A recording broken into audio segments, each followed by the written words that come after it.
Génocide. Bon, j'ai entendu ce terme, d'autres se sont précipités pour le dire. Bon, peut-être c'est des gens qui méconnaissent ce qu'ils disent.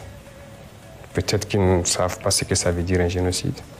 Mais je pense que ces propos-là ne doivent pas attirer trop notre attention. Voilà. Et le Burkina est en guerre depuis bientôt 7-8 ans. Hein. Il y a eu plusieurs drames. Mais pourquoi on n'a pas parlé de génocide? Et subitement, on parle de génocide. Avec karma, donc ça doit quand même tiquer les gens. L'instrumentalisation, ça est là, c'est clair.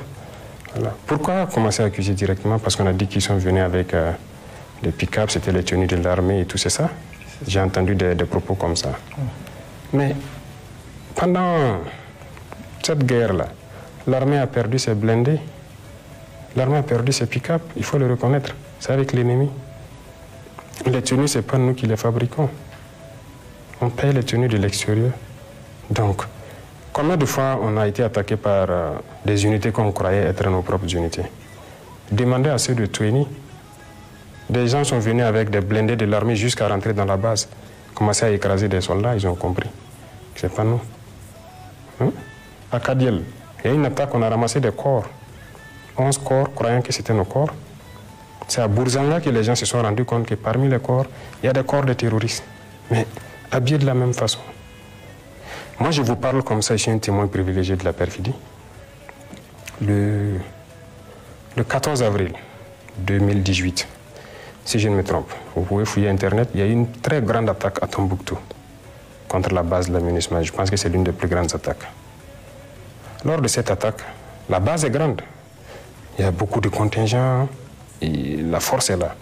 Mais l'ennemi a usé de la perfidie. Moi, j'ai eu la chance ou la malchance d'être dans cette attaque. Et on a vu beaucoup de choses. Donc, on ne peut pas a priori parler comme ça. Même toutes les forces étrangères qui étaient là-bas peuvent témoigner. Vous pouvez retrouver sur Arte un documentaire, je pense, qui parle de cette attaque. Parce que nous avons vu des véhicules UN venir. Mais ceux qui étaient dans le véhicule avaient notre tenue, avec des casques bleus. Mais comme on était sous le feu, le mitrailleur a mitraillé le véhicule. Il l'a arrêté. Quelqu'un a envoyé le RPG. Le véhicule a pris feu par l'avant. Et les deux qui étaient dedans nous interpellaient. Ils nous appelaient de venir. Alors j'ai failli dire à mes unités, parce que nous on avait 2 portés disparus. J'ai failli les dire, bon, on sort, on part sauver les gars. Parce que les soldats m'ont dit que, est-ce que ce n'est pas nos 2 camarades? Parce qu'ils sont dans un véhicule pick-up UN avec nos casques bleus. Bon, on doutait. Mais le feu montait déjà sur la cabine. Moi, j'ai dit non, patientez. Bon, à l'étape où ça est, j'ai dit même si ce sont nos camarades, ce sont des dommages collatéraux. Le mot collatéraux n'est pas fini dans ma bouche.